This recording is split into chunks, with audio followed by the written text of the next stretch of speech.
Hello guys. तो यार अब जैसा कि पता है आपको कि जोसा और सी सब की जो काउंसलिंग है वो ख़त्म हो चुकी है। अब कोई भी राउंड आगे नहीं होने वाला है। तो जिन लोगों को यार NIT ट्रिपल IIT या GFTI मिलना था मिल चुका है।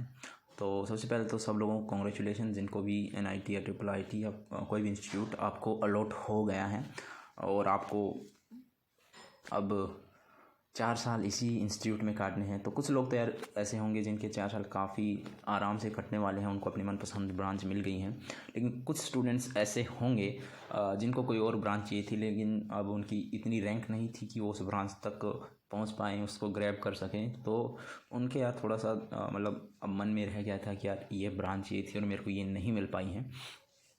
कुछ लोग तो ऐसे भी होंगे जिनकी केवल कुछ रैंक की वजह से 1000 या 500 की रैंक या 200-300 की रैंक की वजह से ही एक अच्छी ब्रांच हाथ से निकल गई।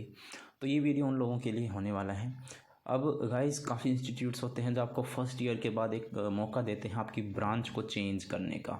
उसके लिए आपको अपनी जो परफॉर्मेंस होती है उसको दिखाना पड़ता है फर्स्ट ईयर के अंदर। तो उसी बारे में आज हम बात करने वाले हैं। और इस प्रोसेस को अलग अलग नाम से कहा जाता है अलग अलग इंस्टीट्यूट्स में। कोई इंस्टीट्यूट उसको सीट अपग्रेडेशन, कोई ब्रांच अपग्रेडेशन कहते हैं, कोई इसको इंटरनल स्लाइडिंग, कहीं इंटर स्लाइडिंग।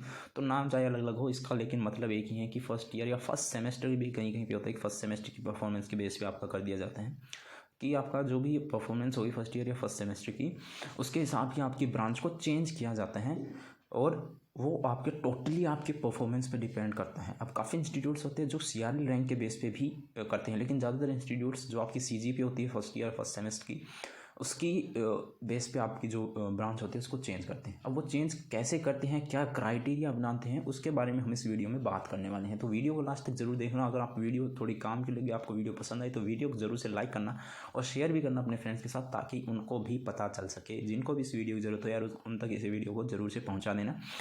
और एक और बात यार, चैनल को यार जरूर सब्सक्राइब करना। तो चलिए एक बार देख लेते हैं कि हमारा जो प्रोसेस होता है वो कैसे काम करता है।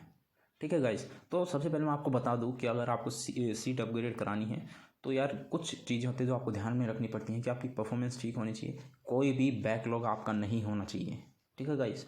और एक और बात, आप का जो डिसिप्लिन है वो अच्छा होना चाहिए, मतलब आपके ऊपर कोई डिसिप्लिन के एक्शन नहीं होना चाहिए यार फर्स्ट ईयर के अंदर, क्योंकि यार इसकी वजह से आपको प्रॉब्लम्स आ सकती है। बैकलॉग्स तो बिल्कुल नहीं हो चाहिए। अगर आपकी बैकलॉग्स है तो आपकी सीट अपग्रेडेशन नहीं हो सकती है यार, क्योंकि यार काफ़ी स्टूडेंट्स हैं जो काफ़ी मेहनत करते हैं यार, और उनकी इतनी CG पे बनती है कि यार जगह नहीं होती यार ब्रांचेज में कि ब्रांच को अपग्रेड करके सभी स्टूडेंट्स को दे दी जाए।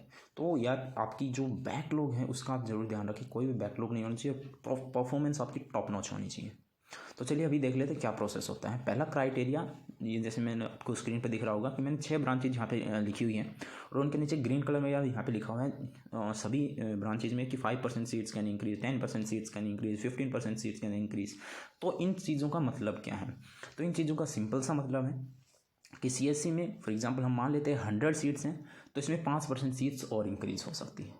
मतलब 100 सीट्स है तो 105 सीटें और हो सकती हैं। अब वो अलग बात है कि इन 100 में से कोई और वैकेंट हो जाएगी तो उसको फिल करने के लिए एक्स्ट्रा आपकी निकल सकती हैं वैकेंसीज। लेकिन नॉर्मली अगर आपकी 100 की 100 फील्ड है तो 5% और इंक्रीज़ कर सकता है इंस्टीट्यूट। अब ये अलग अलग इंस्टीट्यूट्स में अलग अलग सबका होता है कि CSC में कितनी सीट्स इंक्रीज करनी है, किस में कितनी सीट्स इंक्रीज करनी है।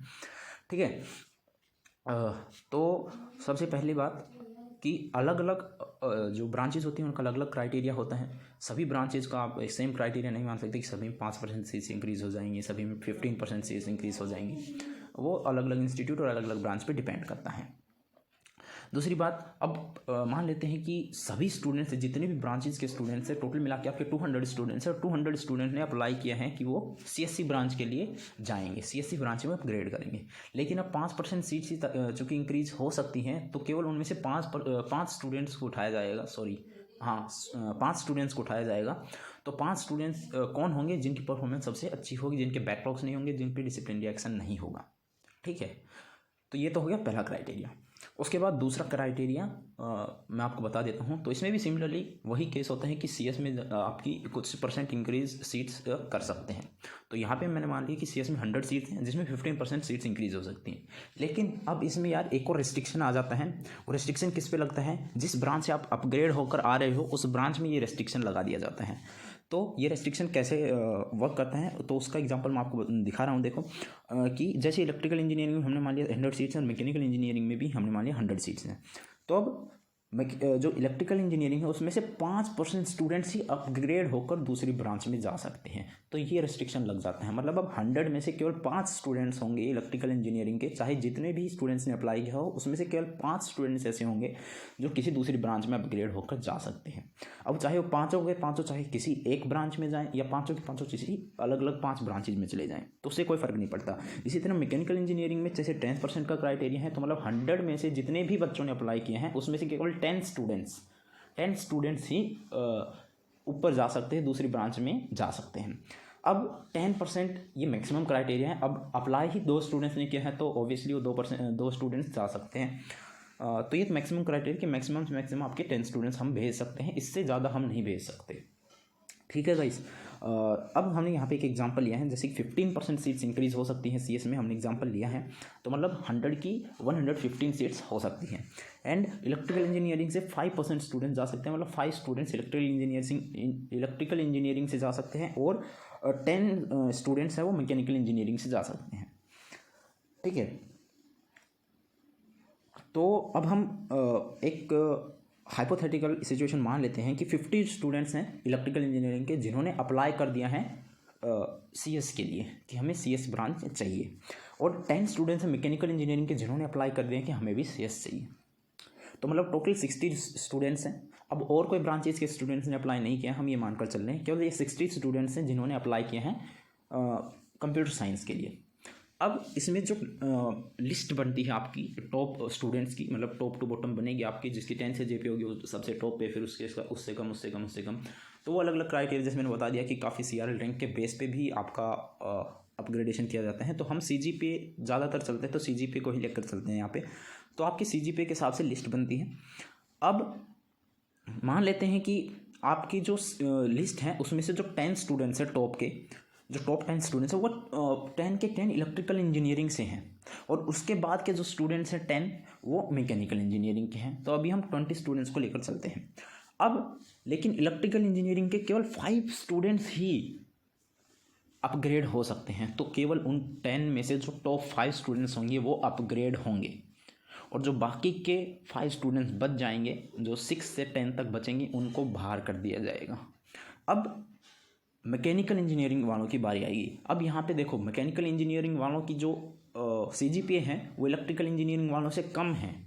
लाइक टॉप 10 में इलेक्ट्रिकल इंजीनियरिंग वाले थे, उसके बाद मैकेनिकल इंजीनियरिंग वाले स्टार्ट होने थे, लेकिन अब 5 स्टूडेंट्स वो इलेक्ट्रिकल इंजीनियरिंग के वो बाहर हो गए हैं। तो अब इन लोगों को भी मौका मिलता है। तो मतलब ये 10 स्टूडेंट्स हैं मैकेनिकल इंजीनियरिंग के जा सकते हैं। तो ये जो 10 के 10 स्टूडेंट्स जो लास्ट में बच जाते हैं 10 से 20 जिनकी सीजीपीआई है वो सीएस में जाएंगे।